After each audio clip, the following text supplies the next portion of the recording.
तो आइए दोस्तों, आज हम डिस्कस करने जा रहे हैं ST. Coleridge, Samuel Taylor Coleridge as a poet, critic and philosopher. ST. Coleridge October 1772 को पैदा हुए और 1834 में उसकी डेथ हुई। वो एक अजीम पोइट, क्रिटिक एंड फिलोसोफर थे। बट आज हम उसको एज अ पोइट डिस्कस करने जा रहे हैं। लेकिन सबसे पहले ये बताना भी ज़रूरी है कि उसके फिलॉसफी की तरफ रुझानात कैसे बढ़े। तो after the work of lyrical billets का जो उसका वर्क था विद कोलैबोरेशन विद वर्ड्सवर्थ, इसके बाद वो चले गए जर्मनी। जर्मनी जाके उसने डिफरेंट यूनिवर्सिटीज़ का विज़िट करवाया और डिफरेंट यूनिवर्सिटीज़ का विज़िट करवा के वहाँ पे उसका इंटरेस्ट फ़िलासफ़ी में बढ़ गया। इसी तरह उसका इंटरेस्ट फ़िलासफ़ी में बढ़ गया और उसने जर्मन फ़िलासफ़ी पे वर्क करना स्टार्ट किया। एस.टी. कॉलरिज को हम रोमांटिक फर्स्ट जनरेशन पोइट भी कह सकते हैं, क्योंकि एस.टी. कॉलरिज ने 1797 में वर्ड्सवर्थ के साथ दोस्ती कर ली एंड हम ये कह सकते हैं कि 1797 एंड 98 उसके लिए एक सक्सेसफुल एरा था, एक सक्सेसफुल टाइम था, क्योंकि 1796 में इसकी दोस्ती 1797 में इसकी दोस्ती वर्ड्सवर्थ के साथ हो गई एंड 1798 में इसका वर्क लिरिकल बैलेट्स पब्लिश हुआ। तो इस वजह से ये एक टर्निंग पॉइंट था and starting of romantic movement था। ये मूवमेंट किसने स्टार्ट किया था? एस.टी. कॉलरिज और वर्ड्सवर्थ ने विद कोलैबोरेशन, दोनों ने मिलके एक न्यू मूवमेंट स्टार्ट करने के लिए मूवमेंट स्टार्ट किया। एस.टी. कॉलरिज जो है वो नेचुरल एबिलिटीज़ के बहुत एक्सपर्ट थे। नेचर को बहुत अच्छे तरीके से प्रेजेंट करते थे, बहुत अच्छे तरीके से बयान करते थे। मतलब we can say present natural abilities and has work in a best way as compare to other poets. और ये इसका वर्क है और यही इनकी खसूसियात है जो उसको दूसरी पोइट से अलग बना देता है। अब हम डिस्कस करने जा रहे हैं उसकी early education. After the death of his father, इसके बाबा की जब डेथ हो गई तो इसके बाद ये क्रेस्ट हॉस्पिटल, ये एक स्कूल का नाम था, वहाँ पे ये चले गए अर्ली एजुकेशन के लिए। ये एक स्कूल था जो चैरिटी से चल रहा था। वहाँ पे इसने स्कूलिंग स्टार्ट कर ली, लेकिन इस दौरान इसकी मुलाकात चार्ल्स लैम के साथ हो गई। एक ये मुलाकात और दूसरी बात यह है कि इसने अरेबियन नाइट्स को रीड करना स्टार्ट किया। तो चार्ल्स लैम के साथ मुलाकात और अरेबियन नाइट्स के स्टार्ट करने की वजह से, रीड करने की वजह से इसका इंटरेस्ट पोइट्री की तरफ बढ़ गया और ये हम कह सकते हैं कि turning point in his life, ST. Coleridge life. तो यहाँ से जो है इसने फिर पोइट्री स्टार्ट कर ली। फिर जो है ये इसकी स्टार्ट होती है कॉलेज लाइफ। कॉलेज लाइफ में ये चले गए कॉलेज के लिए एंड वहाँ पे इसने रॉबर्ट सऊदी के साथ जो है वहाँ पे दोस्ती कर ली और वहाँ पे इसके साथ काम स्टार्ट किया और वो काम था द फॉल ऑफ रोबेस्पेरी।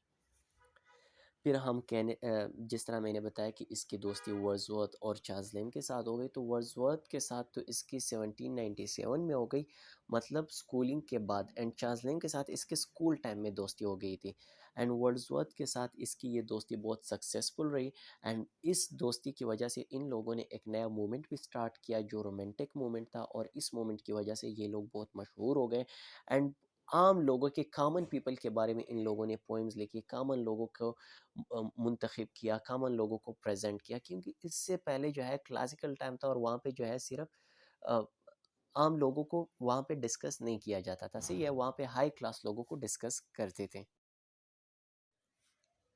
अभी जो है एस.टी. कॉलरिज को जर्मन फिलॉसफी में बहुत इंटरेस्ट था। उसका ये इंटरेस्ट ऐसे ही स्टार्ट हो गया कि जिस तरह वो जो है लिरिकल बैलेट्स के बाद वर्ड्सवर्थ के साथ जो है जर्मनी चले गए, वहाँ पे इसने डिफरेंट यूनिवर्सिटीज़ का विज़िट करवाया और विज़िट के बाद जो है इसका जर्मन फिलॉसफी में इंटरेस्ट स्टार्ट हो गया एंड इस इंटरेस्ट के बाद जो है वो यूके वापस आ गए और यूके में एस टी कॉलरेज ने लेक्चर स्टार्ट किए जर्मन क्लासिकल पोएट्स को, सही है।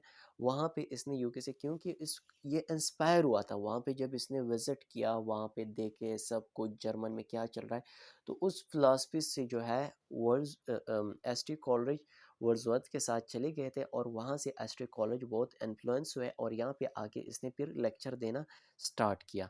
Lyrical ballads ST. कॉलरिज का एक वर्क है जो वर्ड्सवर्थ के साथ ही है, कोलैबोरेशन वर्क है। अब मैं आपको ये बताना पसंद करूँगा कि एस.टी. कॉलरिज ने बहुत सारे काम किया, बहुत ज़्यादा काम किया, बहुत ज़्यादा, लेकिन इसने जो है सारा काम जो है मोस्टली जो काम किया वो कोलैबोरेशन पे किया है। मतलब अपने लिए अकेले में बहुत कम वर्क किया है, और कोलैबोरेशन पे दूसरों के साथ मिलकर बहुत ज़्यादा काम किया है। जिस तरह वर्ड्सवर्थ हो गए, चार्ल्स लैम्ब हो गए, रॉबर्ट सऊदी हो गए, ये सारों के साथ इसने काम किया है।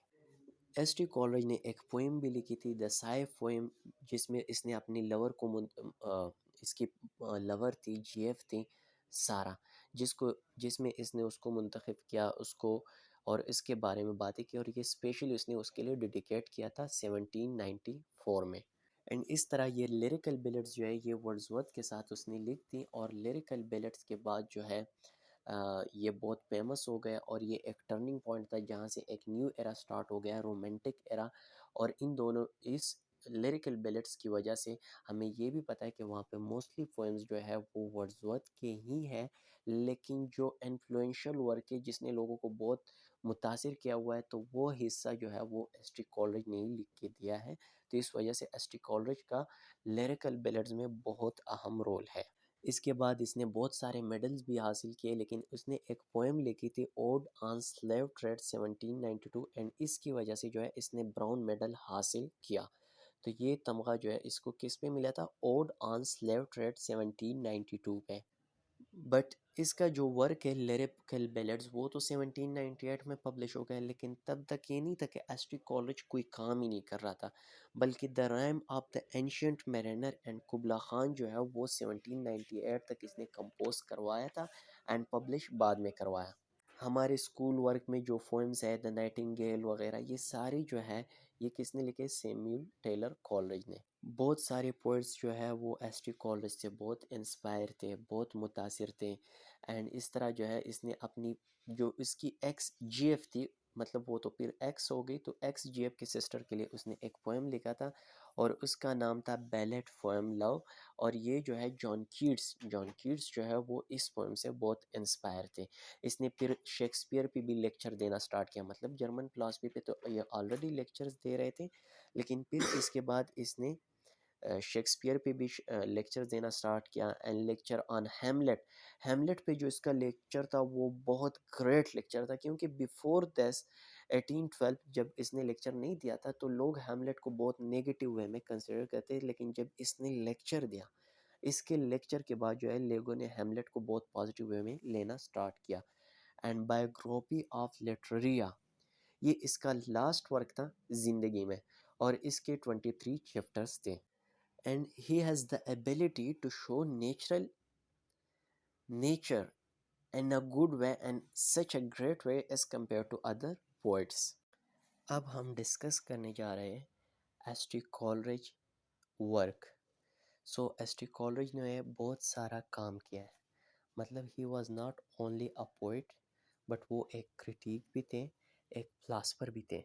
इसने बहुत सारे पोइम्स लिखे, बहुत सारा क्रिटिसिज्म किया, फिलासफर भी थे, सोनेट्स लिखे, एंड एसेस भी लिखे। एंड उसने बहुत सारा काम जो है कोलेबरेशन पे किया है, जिस तरह ऑलरेडी बता चुका हूँ। लेकिन मोस्टली उसका जो वर्क था वो उसके डेथ के बाद जो है after the death of S T Coleridge वो पब्लिश हुआ।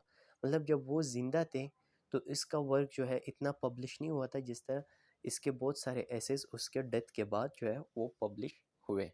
लेकिन इसका जो इम्पोर्टेंट वर्क है वो Christabel, the ancient mariner and Kubla Khan, ये तीन इसके बहुत इम्पोर्टेंट वर्क थे। एंड ये जो है लिरिकल बैलेट्स जब तक पब्लिश नहीं हुआ था 1798, तब तक जो है इसने in the ancient mariner and Kubla Khan इसको कंपोज करवाया था। अब हम डिस्कस करने जा रहे हैं main themes of S T Coleridge. S T Coleridge work के जो मेन थीम्स थे उसमें love of liberty, humanism and love for nature, ये 3 थीम्स जो है इसके मेजर थीम्स हैं, एंड दैट्स द वाई कि ह्यूमनिज़्म और लव पर नेचर को एस्ट्री कॉलरिज ने जैसे प्रेजेंट किया है, जैसे एक्सप्लेन किया है, तो ये इसकी खसूसियात थी कि उसको अदर पोएट्स एंड क्रिटिक्स से अलग बनाता है। एंड इसका जो है मतलब अगर हम ये कहें कि he exercises imaginative realism and medievalism and has poetry, तो ये बिल्कुल गलत नहीं होगा।